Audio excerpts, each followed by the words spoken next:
Welcome to LOA Today.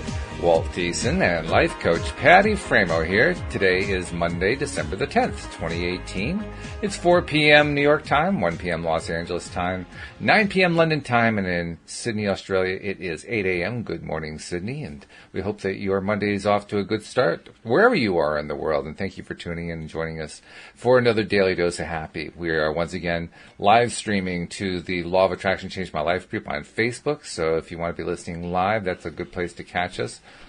Still have to get the thing going that I've been talking about, Patty, where we can actually share it to multiple places on Facebook, which is going to be a lot of fun. But for the moment, I haven't completed the testing on that, so it's on the shelf. It's just not quite there yet. And I'm getting requests for it too, because people are wanting to share outside of the group. And of course, with Facebook, you can only share within the group stuff that's within the group. That's why we want to have these alternative channels. But we're getting there. We'll get there. We'll get there real soon.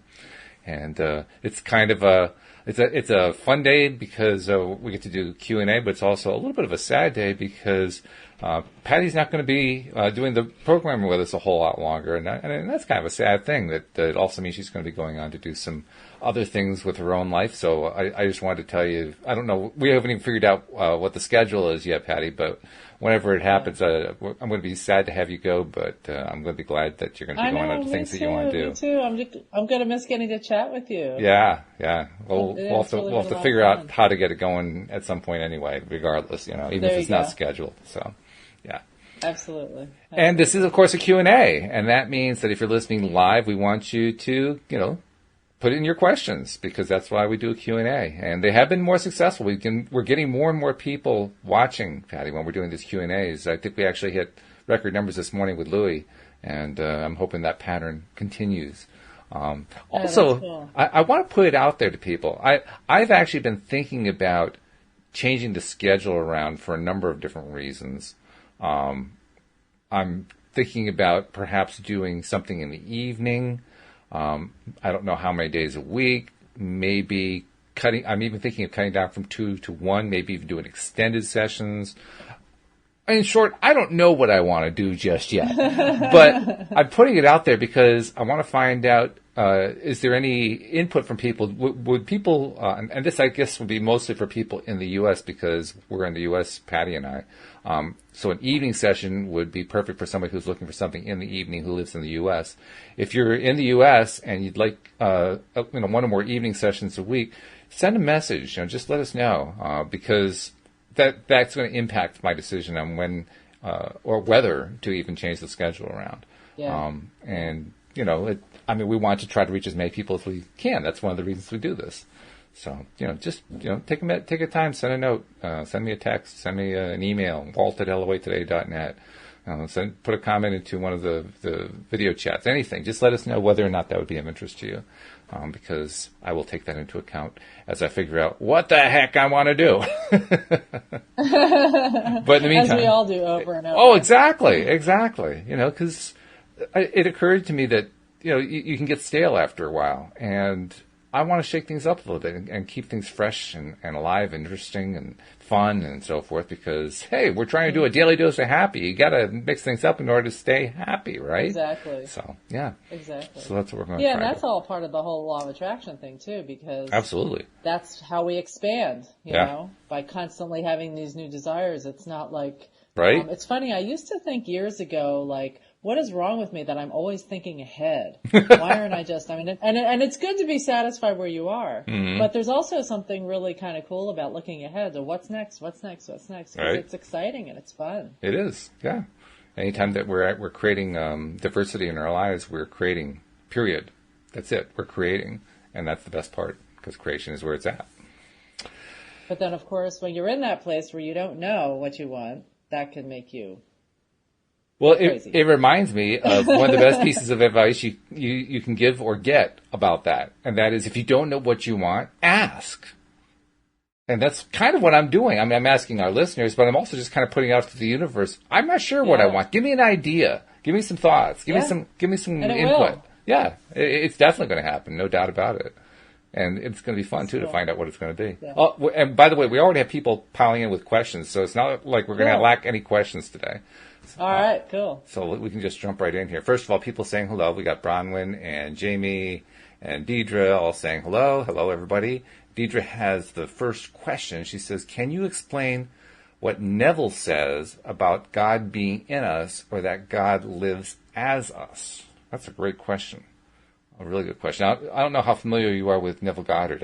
Have you read his stuff at all, Patty? Not super familiar. I'm going to let you handle that one. Okay.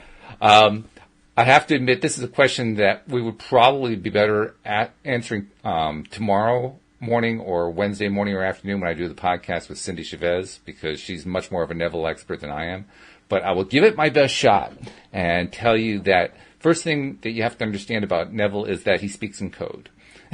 It's just the simple fact. He does not use words the same way that churches use words. He does not use words the same way that your average person uses words. They have very specific meanings. So, for instance, God is equal in his mind to the imagination, which is not the way usually people think about what God is. But in his mind, God is the imagination. He thinks of the conscious and the subconscious as being metaphorically equivalent to male and female. Not the way we normally think about this kind of thing. So when we talk about God being in us or God being as us, I know he's used that phrase, and I can't recall exactly which of his books that's in. So there's probably something specific to that. And if you can tell me, Deidre, if you know which book that's in, I've got my Neville treasure here, so I can look it up and see exactly what the context is. But in general, whenever he's talking about God, he's talking about our imagination, because that's the creative power. And he refers to biblical verses for the purpose of drawing that connection. And he even makes the connection very explicitly at times. In fact, actually, it's in the book that we're currently working on. Cindy and I are working on The Power of Awareness. We're about halfway through that one. And I don't remember which chapter, but he very explicitly says that the imagination is God. God is the imagination. So if you understand it from that context, from that perspective, then clearly God in us, God as us, well, just replace the word God with imagination. God, imagination in us, imagination as us. Now it starts to make more sense, because imagination, well, of course imagination is in us. Our imagination isn't out there, it's in here. And secondly, we are creating with our imagination. That's the as us part. Now, he may have more specific information in mind than that. Again, I can't remember the exact context where that phrase comes from. But that's the way I'd look at it. I'd look at it the way he looks at it, which is God is the imagination. Very simple. Interesting. Yeah, I can see how that gets a little mind-boggling. Oh, it gets a lot mind-boggling. That's why Cindy and I invented the Neville Goddard decoder ring. Because the decoder ring is how you basically take all of his stuff and translate it into language that you and I can understand. Because otherwise you read his stuff and you say, what? What did he just say? Well, that reminds me of Eckhart Tolle in Power of Now. Oh, why? You have to, I don't know if you've ever attacked that book or not, but oh my gosh. It's like literally I would take a sentence and have to read it 20 times. Yeah, right. Because it was so dense. And you had to really think about it. So hence I got, maybe a page into that book and I was like, I can't do it. Yeah, that's kind of, that's one of the reasons I was glad to have Cindy, because Cindy is so well read. She is quite the student of everything and anything religious, spiritual, mindful, all that stuff. I mean, she has done extensive studying of the Talmud. She's learned Hebrew. She has extensive studying of Christianity. She has probably explored all of the metaphysical thought systems and religions on the face of the planet. And because she has so much knowledge and understanding of the etymology of words, their origins, where they came from, how they developed over time, that she's able to connect things together in ways that I just sit back and I marvel. I say, go, Cindy, go. This is great. But she's actually... it's funny because that's one of the things about law of attraction that attracts me. For me personally, is because it's so simple. Yeah. I mean, it's got many layers to it. It does. But it's just so practical and down to earth and simple. Absolutely. Overall. Yeah, that's true. It's true. And for all that simplicity, it's like we often like to say, it's simple, but it isn't easy. It's true. It's so simple to understand, but then you try to apply it, and the multiplicity of possible ways of handling stuff just becomes overwhelming. And when other people come into the mix and their energy's God, involved, yes. and it does get a little more challenging. Yeah. It gets a lot more challenging, yeah, and it's also a lot more fun. Well, it's one of the reasons we have a daily dose of happy. It gives us a podcast to do because there's so much to talk about, which is a good thing. It's a very good thing. So, wow, people are just pouring in the comments here. What is going on? Cool. Let's see. Well, Nasha's jumped in. Nasha is sharing all kinds of stuff with Deidre. Oh my God, this is just going on. Yes. And Deidre says, yes, and Jesus is the imagination in action, right? Yeah, and that's true. That's another Neville concept. God is the imagination, Jesus is the imagination in action. That's exactly right. Nasha says, Walt, this wise woman Deidre has kept me alive. She's an ocean of knowledge. So I didn't realize this. I was being set up by like an expert mystic here. No, I'm just kidding. That's great, though. That's great to have somebody who dives into it that much. Wow. Patricia's saying good afternoon. Oh, Nasha says she's her coach. Oh, Carlos is here. Hey, Carlos. How you doing? A lot of people jumping in here. This is great. Nasha says we have a question. Okay. So let's see. What's your question? Oh, it's like she and Deidre had the question. I think I got confused from early teachings of my former religion where I dare not think so much of myself as God being in me. Yeah, that is a big thing because, well, you know, religions, I mean, I'm curious to know what your opinion is on this, Patty, but religions, particularly the major religions, are, I don't mean to be, you know, putting them down or anything, but they're mainly about perpetuating their own religions, perpetuating their own belief systems. And they can get kind of territorial, maybe, you know, I'm not sure what the exact word is. Kind of like we're right, and yeah. Yeah. It's funny because I was brought up Catholic, mm-hmm. Although Italian Catholic, which is pretty loosey-goosey. And I remember sitting in catechism when I was about 6 and learning, you know, some of the concepts and thinking, this does not fit me at all. I remember distinctly thinking that at the time, like that you're not supposed to question things, that I don't understand this. It didn't make any sense to me at all. And over the years, for me with religion, it was sort of trying out lots of different, learning about different religions, trying them on for size for a short time when I was about 13 and you're in that angsty place of life. I was a born again Christian for about a year. Mm-hmm. And, ultimately that wasn't feeling like it fit me anymore. And in college I studied all, you know, Hinduism and Buddhism and all that. And a lot of them, you know, made sense in some ways, but there was nothing that really felt like, yeah, this is right. It all was like, well, yeah, that sounds kind of interesting. And it wasn't really till then I had started going to Unity Church for a while, which is part of religious science. And that's very open and, not very like, it's kind of like you believe what you believe and everything's fine. Whatever you believe, which I like. Yeah, that's good. But I find that I tend not to be too much of a churchy person.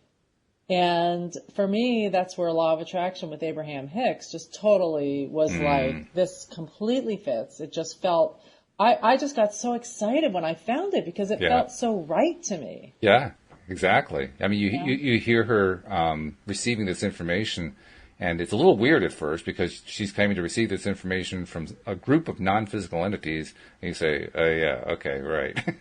But then you hear what she has to say, you hear the information, you say, dang, I agree with that, and I agree with that. That sounds right. Wow, that really resonates. And after a while, you say to yourself, when was the last time she said something I didn't resonate with? Right.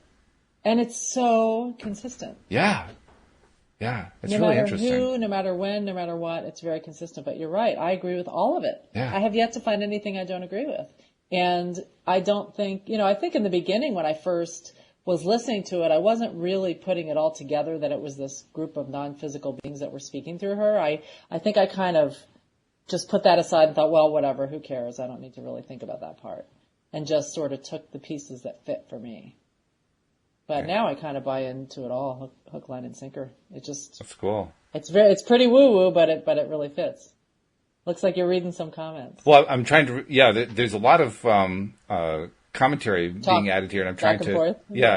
I'm trying to, Nasha said, can someone please explain to me this? But I'm not sure what is, Nasha, that you're looking for the explanation on. Is it something that I've touched on already, or that we've been touching on already? I'm not sure what you're asking about. Oh, Carlos. Oh, Carlos is coming in with a question. This is cool. He says, do you think you block yourselves from manifesting things sometimes because of old patterns?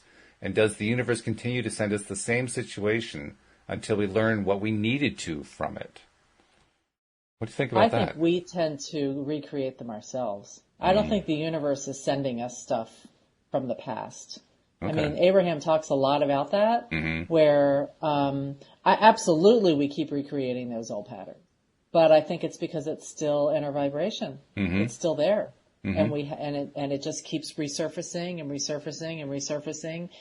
If we work at it, or if we play at it, I should say, I feel like over time we can change some of those patterns, and they can become less activated in our everyday lives. But the past stuff really it colors where we're at, but we don't have to let it. That's true. We don't have to. It's our choice. It's completely our choice. And I agree with you. But so does the universe send it, or are we just recreating it within ourselves because of that vibration? That's a good question. I mean, I suppose it depends a lot on how you look at things and how you want to think about things. For myself, I think we're creating all the time. We may not realize that we're creating all the time. And just because we're creating doesn't mean that we aren't relying on or using data and information and ideas that come to us. I mean, that's part of being, we're all part of the same energy stream, right? We're all source energy. And so we're all connected in that way. That means we're going to be getting stuff coming to us. I tend to agree with you on the idea, though. It's not like the universe is an entity that is sending us stuff. It's more like it's a stream. It's like, if you can kind of say that if you're by the water's edge and there's a river flowing by and something flows down the river and comes to you on the river, that the river sent that to you. No, that would be a nice metaphorical way of saying it. But is there an actual being called the river? And hi, I'm the river. I'm going to send you a boat.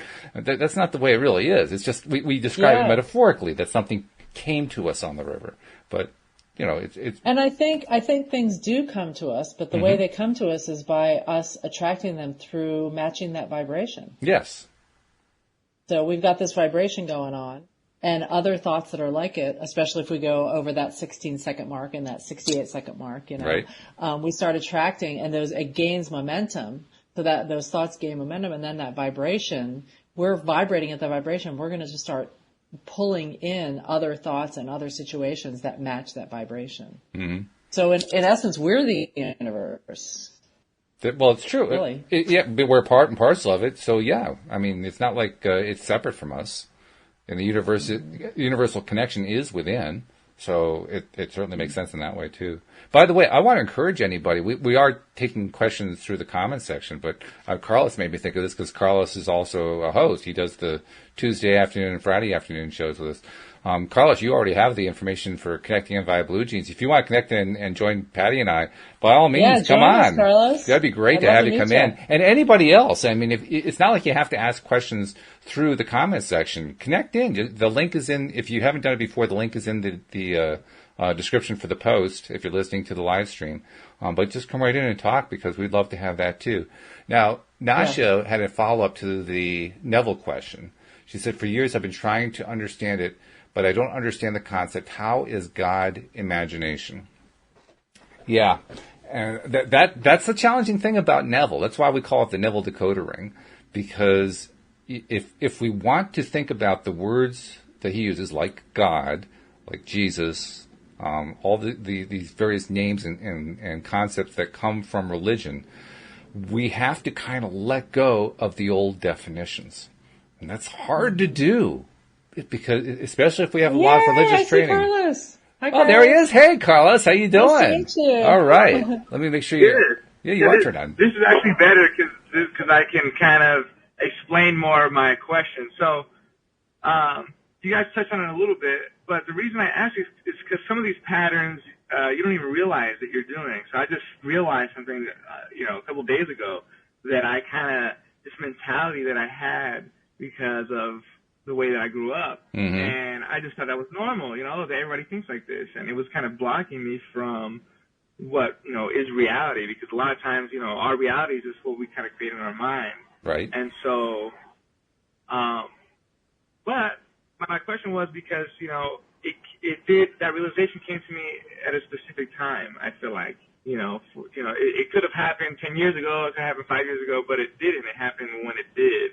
And so that's why I was, just curious about, kind of what you guys thought about, and to your point, if we are the universe, and I guess we are sending it to ourselves, and so, we are kind of doing that, but, that's kind of where I was coming from, with that question there. That's cool. Can you talk about the specifics of that circumstance, like what it was that came up? Yeah, I guess I could talk about it. I mean, it's just really, for me, it's a dating thing. So it was like, man, I was talking to a friend of mine and really kind of going into like,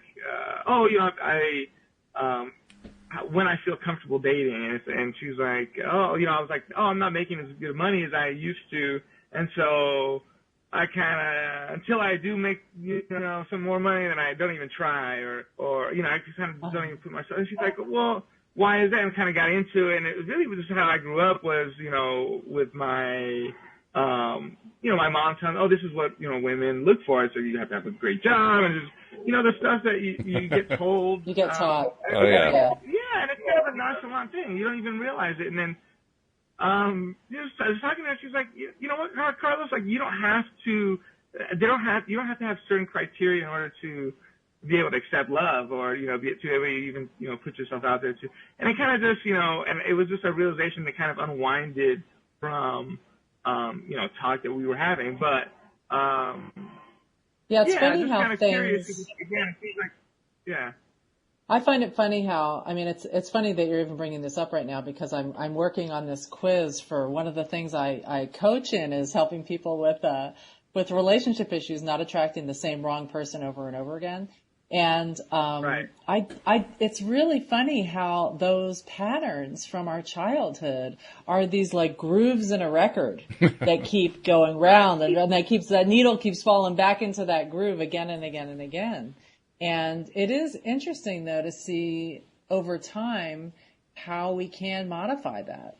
How can we make those changes and grow and modify the type of person that we're attracting if we're attracting the same wrong person over and over? And where is it coming from?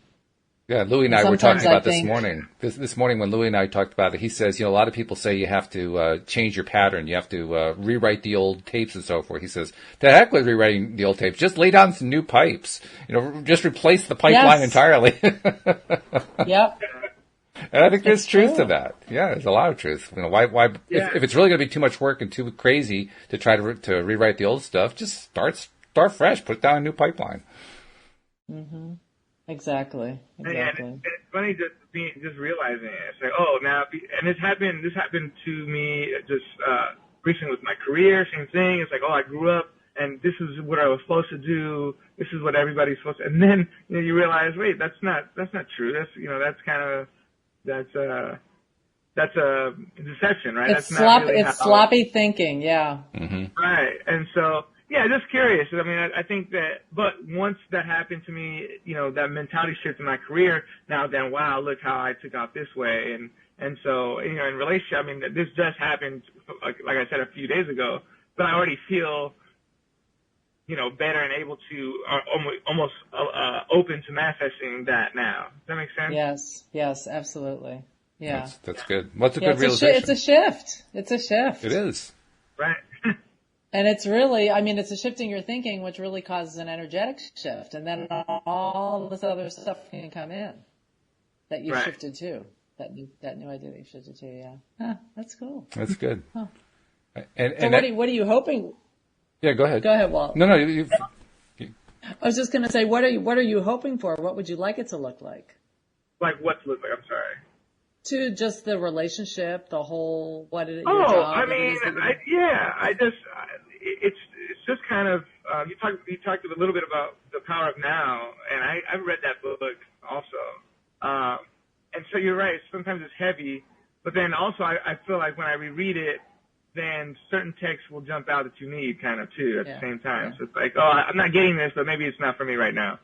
But no, I just through that process of just kind of letting go of the ego little by little, you're able to, like, this is what I've been finding, ability to manifest in these different areas as you let go of these external things that are kind of controlling the internal story. Does that make sense? Kind of taking back control. Not necessarily just observing what you're experiencing in your life and letting that create your thoughts, but deciding what it is you want and letting that create what you're going to manifest. Exactly. It's like, and for the relationship thing was just, I just feel like I'm not even in the game sometimes because of certain criteria that in my mind I haven't met, or I'm not meeting right now. And so for me, it's like just the ability to feel confident, just being, and not having these things that, if I'm not this, then I'm not worthy of this, or if I don't have that, then, and it's funny because it's not the thing, it's not having the thing that makes you not attract the right person. It's having it's the self-worth issues that are really putting that energy out. So if exactly, if you're more able to feel comfortable with just who you are and what you have and to offer just in terms of who you are as a person, that's when you're going to be attracting the right kind of people for that. Right. And I think that even like you said, that pattern, or that thought process that I had before had me attracting the same kind of person. It's like, and then it's like, oh man, this is not working out. And we talk about, trying to manifest a kind of partner that we want, but it's like, if you're trying to manifest this way, but your patterns are taking you another way, that's where you kind of get that conflict. So, it's just about feeling good about it's just about feeling good about yourself wherever you are. Right. And then how do we do that? That's the process. I know everybody. I know we're all trying to do that daily. So. Absolutely. Thank you guys for answering my question. Well, it actually ties into the question that Nasha was asking. Because Nasha was asking about the idea that Neville puts out of God is the imagination, and she was trying to understand that more. And then she added a follow-up. She said, so we are God, and we create our own reality. Can you kindly explain more about that? What does that mean, is what she's asking. What does it mean to say that we're God creating our own reality? And I'll speak for myself. I think what it means is we all connect to source energy. What's source energy? Source energy is the energy of all that is. It is the energy of creation, and we are all connected to it. We are all a part of it. We all use it in our daily lives. I mean, every time that we create something in our minds, every time that we're thinking about what it is we want or don't want, shooting those rockets of desire that Abraham talks about, anytime that we're trying to deal with things, deal with relationships, deal with financial situations, deal with our health, deal with work situations, whatever it is, all of that we're doing in our roles as connected beings in that source energy flow. So that, I think, is what we mean by being we are God, we are creating, because we are part of that whole process. And when you just kind of take the fact that there are, billions of us alive on the planet, plus countless, I don't know how many, gazillions of us who are in the non-physical, and you just add that all up, you got this almost endless number of individual beings who are all connected, all doing creating all the time. And the godness of that just becomes more than I can calculate. but to me, it's easier just to think about in terms of us, each one of us playing our role as the God within. And it's funny because I feel like sometimes the word God trips us up a little bit. It definitely does. Because God sounds like it's this external, like here's this guy in the sky, or this external, right? Being that's not us. That's an interesting thing too, because when we put God in the sky, I love the way you said that, God in the sky. When we put God in the sky, what we're really doing is putting ourselves down. We're saying all the power is over there. We don't have any power. And the fact is we do have power. And we're separating ourselves. And we're separate. Yeah, it's like all of a sudden we're like the little playthings that were created. You know, we're just here to be God's playthings, and that's about it.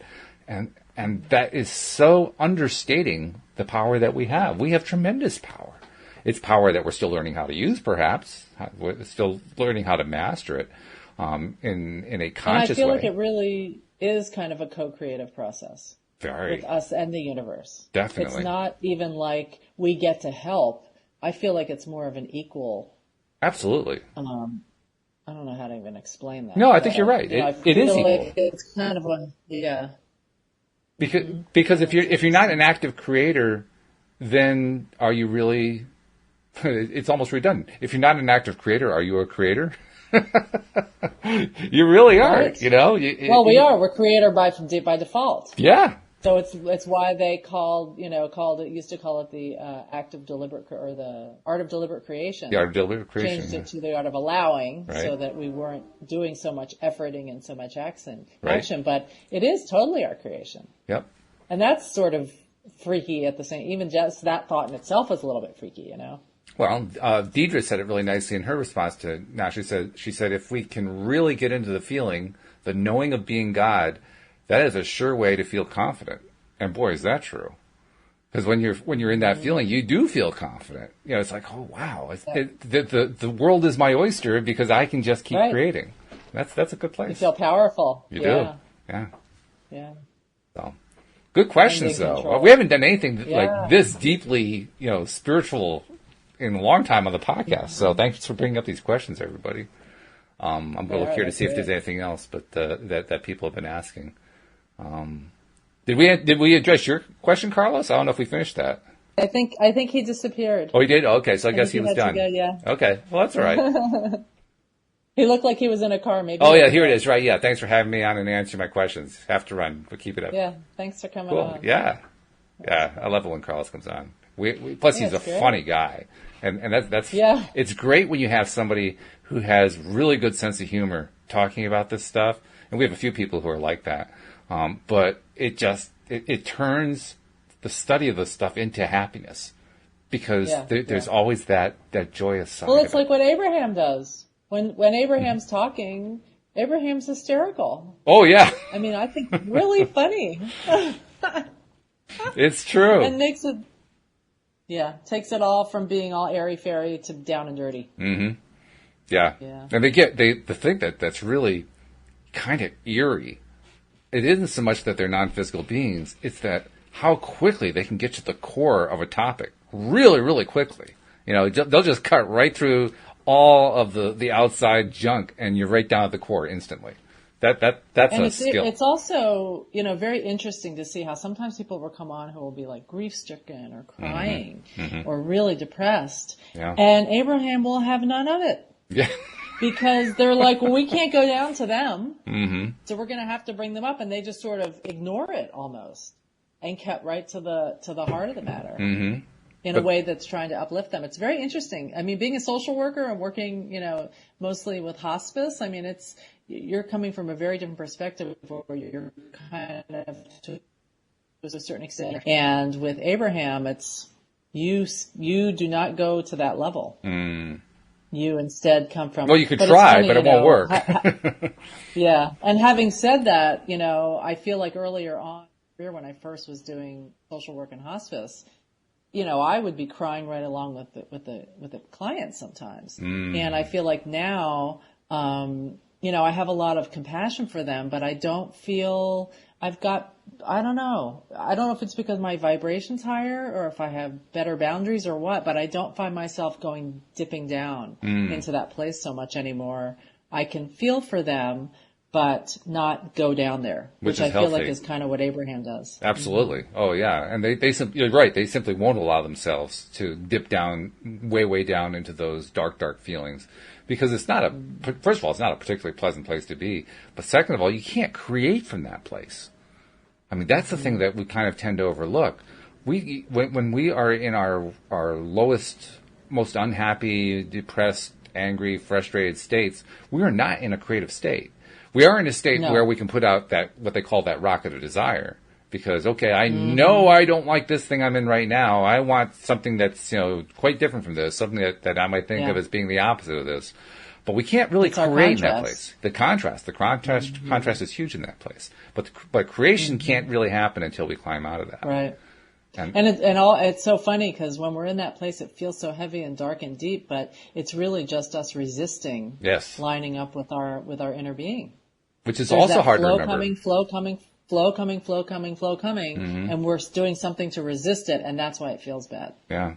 But it's not even the circumstance. But it's hard to remember that because when we're in the middle of it feels like it's the circumstances that are doing it to us, right? It's got to be it's that person over there who's making me so unhappy. I know. It's this job that I hate. It's whatever. Yeah, it's true. Yeah. And when you're there, you're in that place. Gosh, it's so hard. You're like reaching, trying to find that next better feeling thought. And sometimes it's just hard to even remember this stuff. Mm-hmm. It's so interesting how that happens. But on the plus side, and I know of people who are in really dire circumstances, really difficult circumstances, and I know you do too because of the work that you do. So it's not like we aren't familiar with what that's like and we aren't sympathetic to it. But by the same token, I just continue to be impressed and amazed and almost astounded at how when people are in that place and they're climbing out, they become incredibly strong.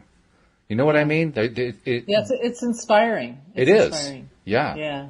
And I've seen that. And it's just amazing to me how some people they're dying and they're caring for the people around them even more. I mean, they're so okay with it. Mm-hmm. They're so accepting of where they're at. And their main concern is for the people around them to make sure they're okay. I mean, it's just amazing. It's just amazing how some people it's right in tune with what Abraham talks about, because Abraham makes fun of death.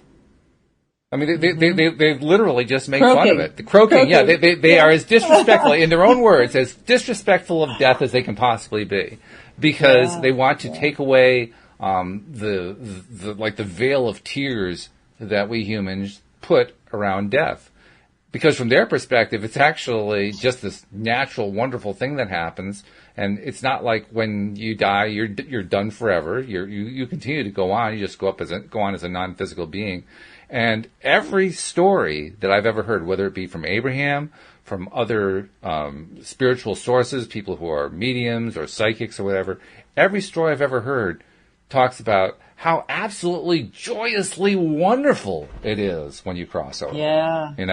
It's funny. I've heard, I think it was Deepak Chopra who talked about when you're in a room and the walls are taken down, the room is still there. Yeah. And it's the same way. It's just the walls aren't there. And it's the same way with our bodies. And when we die, that the body's gone, but we're still here. It's just the body piece that's gone, just that physical piece. I feel like. Oh, I'm sorry. Go ahead. No, finish your thought. Okay. I was going to say, I feel like with,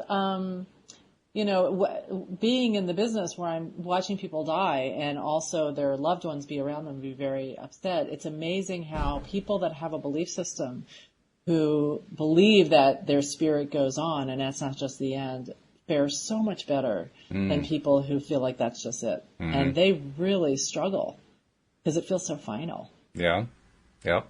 And I myself feel like this has helped me in my work to feel more okay about the whole process because I know that that's still going to be there. It's just that body that's going to be It's a great point, and it almost tempers what I was going to say. I mean, I was going to point out that people who are nearing the end of their lives and people who are very young are both actually very close to that source connection in a way that most of us kind of in the middle of our lives, somewhere in the middle, don't have that closeness of connection, because the people who are young, who 3, 4, 5 years old, whatever, they have so recently come from the non-physical that they still have that strong connection going there, which is kind of funny. You talked about how when you were like 5 or 6 years old, you were in a catechism class and they were teaching you, the Catholic catechism, and it didn't feel right to you. And the thought that was going through my mind was, of course it didn't feel right to you. You had just, much more recently than them, been connected to the real source, right. And you knew, no, that's not the way it actually is. You knew that better than they did. So we can actually learn a lot more from the young person than the young person can learn from us about what it is, what it's like on the other side. And I think similarly the same thing happens with somebody who knows that they're coming to the end. I mean, Abraham says it very explicitly. We all decide when we're going to die. They don't pull any punches about that. Every single one of us decides when we're going to die.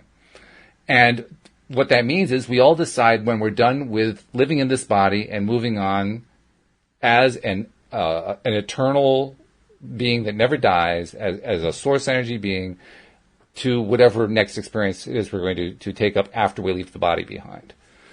And so as we get to the end there, I think what happens is we become more in alignment with that, regardless of what we're going through. You mentioned people who don't have the belief system, and I've known people like that. Interesting story I can tell you. My wife's father was like that. He was very non-religious. He was born Jewish and raised in a Jewish family, but was completely non-practicing all of his life.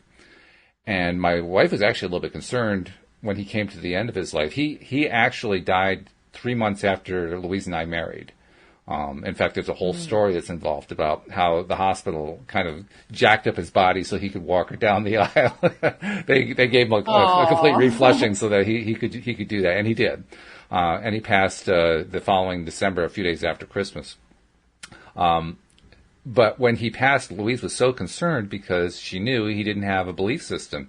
And I said, Louise, you're forgetting. Once you cross over, it doesn't matter what your belief system was here. Once you cross over, you find out what it's like. He's in a good place. And she said, oh, yeah, that's right. And that helped her, restabilize and realign. A few weeks later, I don't remember exactly how long. It may have been months. I can't remember exactly. This was back in 1999, 2000. Because we married in 99, and I think it was in 2000 that we got this information. He had, first of all, my wife's mother had died when Louise was 21, I think. So she had died fairly early in Louise's life. Her mother was like 56, 57, died of a second stroke. Wow. And then there was a long period of time where there was no mother figure, and her father had dated somebody, and that hadn't worked out. And then he met this other person named Ruth, who he ended up remarrying and was with for the rest of his life. Now, Ruth, when she first came along, she and Louise didn't hit it off at all. They actually were like oil and water. They were, nothing was rubbing along very nicely at all. That actually turned into a good relationship in the long run. But the point of my story is that when Ruth came along and brought along with her family, Ruth had 2 children of her own, Jonathan and Liz. Laura is Jonathan's wife. But Jonathan and Louise now became step-siblings, right? And, of course, Louise has her brother Paul and her sister Lee. So they always like the step-sibling relationship there. And even after her father passed, that relationship continued. Well, Jonathan got in touch one day and said that he had received a message from Leonard, who was Louise's father. And the message was essentially one of capitulation, saying, everything that I thought is not true, everything that I have been told is true. All the good things we were told about what it's like on the other side, they're all true. And that was the message. Don't you love that? And I'm thinking, wow, what a message. Wow. And it's funny because so many people who, when they're getting close to death, see people, their loved ones who have died around them. Yeah. And always find it comforting, never find it scary. They're always very comforted by it. Yeah. And all the stories I've heard. Out their... Well, yeah, the people still here get freaked out about it. Yeah, they're like, wow, are they hallucinating? Yeah. But, well, we see it a lot. But again, we also hear from the psychics and everybody who has very strong spiritual connections. They report the same thing. When we die, the loved ones who are on the other side are all gathered there, and this is big celebration. Like, hooray, you made it, hooray, what a wonderful life, blah, blah, blah, blah, blah, Like when we had Julie Edwards on the show that time, and she was talking about how they're all that diagram of where people stand, I don't know if you went into that. I got the book that she was talking about that she wrote. Right. And talks about how as people are dying, at the foot of their bed, it's like the same pattern of relationships for everybody, saying that the mother and the father are always at the foot of the bed. It's really interesting. So, I don't know if that's, who knows how exactly accurate that is, or that's her interpretation of it. But just the fact that consistently people feel welcomed by those who have passed during that transition period. And how comforting would that be? It was true with us when my father passed. My father passed in March 2008. And within days after that, my sister got a contact from him. And I've told this story a number of times. But during the contact, the first thing my sister asked was, "What's it like on the other side?" No, you just passed. Yeah. My sister is sitting with my mom in church a few days after my dad had passed. You know, they're listening to a sermon and all this. And here she is saying, "Well, so what's it like on the other side?" Wow. And the answer she got back from my dad was that it was festive on the other side. So once again, reinforcing the idea that it's a great big celebration over there, you know? Yeah. Pure positive energy. And then you add the fact that over there, we call it, over there, the other side and so forth, is all really in the same space that we're in right now. I mean, this is actually a pretty crowded space. I don't know if you ever thought about that way, but it really is. Yeah. Everybody's here. It's not like they're, at least energetically, they're not all over there or something like that. They're here. They're right here. We just don't see them necessarily. Yeah. But, and there are some people who do see them and they're called crazy. I mean, isn't that true? Right? Yeah. That's the way it's often treated. So, I mean, obviously what you and I are talking about is what you and I believe, and there may be other people who believe differently, and that's fine. But I just think about all the different stories I've heard and how similar they are. The similarity is just quite overwhelming, even though they're a little bit foreign to what our religious sensibilities might tell us. Nevertheless, there is a very strong commonality to them. I'm trying to see, do we have any questions that people have been asking? Oh, we've got a lot of conversation. Oh, my goodness. Oh, cool. A whole lot of conversation. Let's hear about it. Let's see. Do we have... first, I'm looking to see if there are questions. I always want to try to get the questions first. I'm not seeing questions, so... Well, Deirdre's been really putting out all kinds of stuff. Well, okay, she says... Let's see. No, she was talking to Nasha there. Well, Nasha and Deidre have been having this big conversation. That's what's going on mostly here. Too bad they're not on here. Yeah, we should have them on the program. I mean, come on, guys, connect in. Join the program. That's why we do this. Let's see. What are some of the things that Deidre's been saying? She says, I still struggle with the feeling, but I'm practicing going to bed and waking up saying, I am. And as I do that, I think of God telling us who he is. I am. This is part of an ongoing conversation that they've been having. Nasha says, exactly, the I am. Oh, here's a question. I hope I pronounced this right. It's either Mignon or Mignon, I'm not sure. Is saying, how do we shift from low to a high vibration? That's a question you and I can tackle. That's a doozy. Yeah, we can tackle that one. This will take us through the rest of the hour for sure. We could probably go longer than that. I know, it's true. I mean, we've talked about this before, and this is such a great question. Yeah. Because everybody ends up in a low vibration. Mm-hmm. I mean, we just do. That's just the way it is. We get the contrast, and we've got step 1 coming up again. So how to go to a higher vibration from a lower vibration? I mean, part of that, there's many answers, many ways to do it. But one is to take a nap. One is to slow down that momentum of negative vibration and negative thoughts. Mm-hmm. That could be meditation, going outside, taking a nap.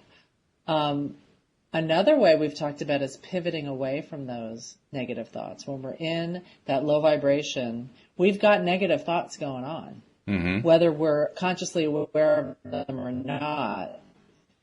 It helps to sort of what am I thinking and how am I feeling? Right. And, in the book Asking It Is Given, where they have that emotional scale, I think sometimes identifying where we're at on that emotional scale can be really helpful. Yeah, and then, true. There's all those great processes in the back of the book on raising your vibration. But as we talked about before, there's very few that are for when you're in a really low vibration, there's very few that address that. But some that really do, are even just reaching for that next better feeling thought. And if we're in the pits of despair, completely hopeless, even just thinking of any next better feeling thought, whether it's related to the topic or not, is going to be really helpful to start to shift that vibration. And it's a strange thing. If it means going into anger. Well, exactly. That's what's so strange about it. Because you could be in depression. Anger could be higher up on the scale. And it's not like we think about, geez, I want to get anger because, anger, that's a great place to be. That's not the way we think about it. But nevertheless. But it's better. It's better. It feels better. And it's a good way to get stuff out just by being angry. Like, I am so angry. I'm angry about X, Y, and Z, and here's why I'm angry about it. It feels better when you express it.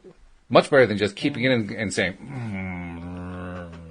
Now that feels much, I agree. much worse. It's funny, as you mentioned that, I may have talked about this on the show before in the past, but at one point in time I was in a super, super, super low vibration after my divorce and blah, blah, blah. And ended up kind of taking one of the processes in the back of the book and modifying it to a certain extent. And what worked for me is I was on a long car ride, about a 2-hour car ride. And I started by looking where I was on that emotional scale within the book, on that one page where it lists all the emotions, and realizing I was down in that hopeless depression, despair place. So what I did was I took that and said out loud to myself in the car, because I was all alone, all the things that I was hopeless about. And I just ranted and raved and cried and blah, blah, blah, did a total dump of all the things I was hopeless about till I was like completely drained. And at that point where I'm like, okay, well, I can't think of anything else I'm hopeless about. And and I looked back at that emotional scale and saw that I was now in, let's say, I don't know, anger. So then I went into what are all the things I'm angry about? And I just got I just sort of vented and vented and vented. And it moved me up and up and up as I got everything out and had no more things I could think of to about overwhelm. And that was about as high as I could get. But that was a huge leap. Oh, yeah. From hopeless to overwhelm. I mean, it was amazingly effective in a long-term way. Sure. I never really got quite back down to that total hopelessness again. Yeah, absolutely. No, I agree with you. One thought. No, it's a good thought, and I agree completely. It's amazing. First of all, it's amazing that we can move up the scale at all. I mean, that was a big breakthrough for me, is discovering I actually could move my own scale. I could move my own set point. And then learning how to do it and how to do it on demand is even more cool, because that gives you that feeling of control, of ability to actually, have a say over your own life and so forth.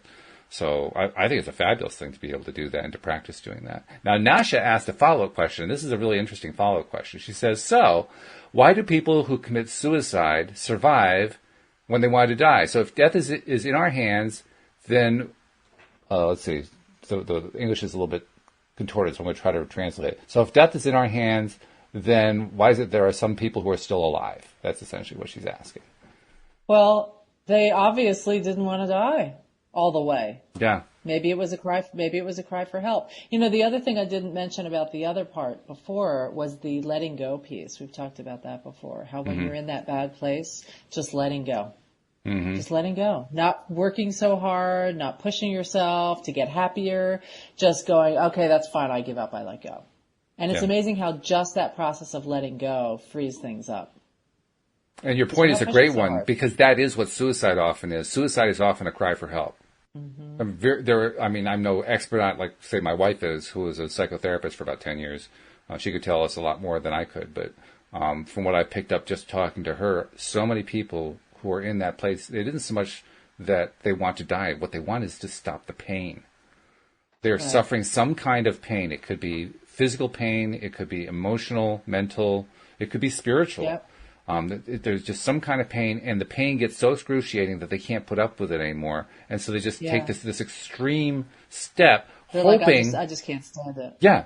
Hoping that somehow somebody will somehow rescue them from the pain. It isn't necessarily that they don't want to keep living. It's just they don't want to feel the pain anymore. Exactly. And that's something I find even in my work a lot, is when there is someone having suicidal thoughts, oftentimes it's because they're in pain. Yeah. And if you ask, if we could manage this pain, would you still want to die? And they're like, no. Even though they're dying. Right. Even though they're in the ultimate dying process. Yeah. Exactly. You're right. You're absolutely right about that. Yeah. And when we understand it that way, now ask the question again. So how come when people who are in pain, why do they want to survive and instead they try to die? Why is it that death is in our hands when people are still alive? Now when you look at it from the point of view of pain, now it becomes a question that answers itself. Because of course people don't want to live when they're in pain, but they want to live. Yeah. Yeah. It's very straightforward that way. Yeah. I agree. Yeah. And there are people who do try to suicide who actually end up killing themselves, which is sad. About Abraham says we all are actually committing suicide. And well, that's the part that really gets interesting. That's a whole nother one. Well, it is, yeah. I mean, we got a minute and a half left. There's no way we can cover that in a minute.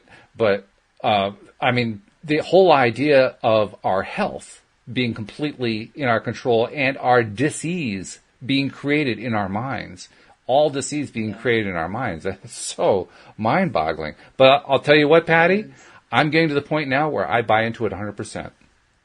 Oh, yeah. And it's just, if you had asked me that a year ago, I would have said, well, I'm not so sure about that. Now, yeah, I mean, it doesn't mean that I feel like I've mastered the whole thing, because I don't feel like that yet. But it's becoming more and more evident to me that we create all of our illness. And, please forgive me if you're in the medical community, because I know I'm speaking blasphemy to you, but I really do believe that. I think it's all created in the head. I think a lot more people, even in the medical field, are shifting to that. You think so? Oh, absolutely. I definitely see that. That's good. That's a healthy trend. I think it depends on the person and what they were taught and what they've learned in their lives. But definitely I see more of a shift towards that, towards getting that mind-body connection. Well, that's a good thing. Because the more that happens, the healthier we all are. Because I mean, there are so many issues we can go off on in so many different directions here, and we have about 10 seconds to do them, so that's not going to happen. But, I just so much want to do that, and all of a sudden we're out of time. I'm like, no, this hour is too short. We'll pick it up next week. We'll pick it up next time. But just to kind of round it off, I mean, we do actually have a minute or two because we started a little bit late, so I'll take advantage of that. I just am impressed with how the medical community is making that move. And it is happening in some ways too slowly. But I'm seeing both sides of it with this medical issue that Louise has been dealing with. We're experiencing it head on. And it's encouraging to see the growth that's happening. It's encouraging to see the old doctrines being questioned by the people who are the guardians of them. It's a healthy thing going on, and there's a part of me that wishes that it would happen quicker, but there's also another part of me that says, pay attention. This is good stuff that's happening here. Don't just dismiss the stuff that you don't like. Pay attention to the fact that people are growing in this field, despite the fact that they have all the answers that have been taught to them. And I think what happens is people just realize, I had all these answers that I learned as I became a doctor or an assistant or a nurse or whatever. And now I realize just how little I have learned so far. There's just so much more that I don't know. And that's a very healthy place to be. My opinion, anyway. Absolutely. Yeah. Yeah, I agree. Well, and it gives us a measure of control over our own lives. Oh, absolutely. Our own disease process or staying healthy. Yeah. Instead of depending on that outside source. Which we need. To make it work for us. Yeah. Yeah. I think actually probably the least healthy thing is to be locked into a doctrine. Mm-hmm. Because not only is it unhealthy for you, it's unhealthy for the patients you're working with. It's unhealthy for the family members associated with the patients you're working with. It's unhealthy in every single way. And people ultimately want health, including health practitioners. And I think that's what's driving it. That's what's driving the change. That's why it's kind of opening up. That's why there's this merger going on between Western and Eastern medicines. That's why there is this transition. It's an evolution, in a sense, that's going on. And it's a very healthy thing. Mm-hmm. Really good. Yeah. I concur with that. Yeah. Good. Yeah, I agree. I don't know what we're going to be doing next week. You and I have still to figure out what's going to happen with this transition. But on the off chance that this is your last official show with us, I just want to say thank you for the time that you put in being my co-host. I've treasured every moment of it. And me too. I'm going to be sad when you go. Thank you so much for inviting me. Yeah, thanks so much for inviting me. It's been my pleasure. My pleasure.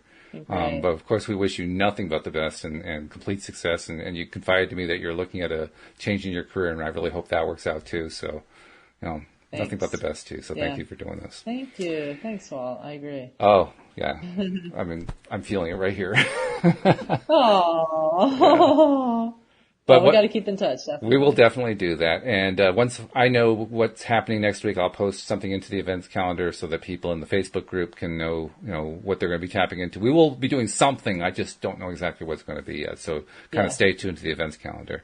And in the meantime, I'll say it's been a pleasure, and I look forward to talking to you again, Patty, whenever that is. I'm just not sure when it's going to be. Thank you. Me too. All right. And we'll see you all and next. Don't forget to tell people how to get in touch with us. Well, go ahead. Go on to LOA Today. All right. Go on to the LOAtoday.net website. Absolutely. And join and subscribe, and then you can listen to the recordings afterwards, and you can join live. See, now that's why you had to stay around to do this show, so that you could be the person to do that this time. Normally it's me. You got to do it. That's good. Exactly. So thank you to everybody who tuned in and gave your questions, and please join us next time. And all of you podcast subscribers listening after the fact, thank you for being listeners as well. We'll see you all next time here on LOA Today. Goodbye, everybody.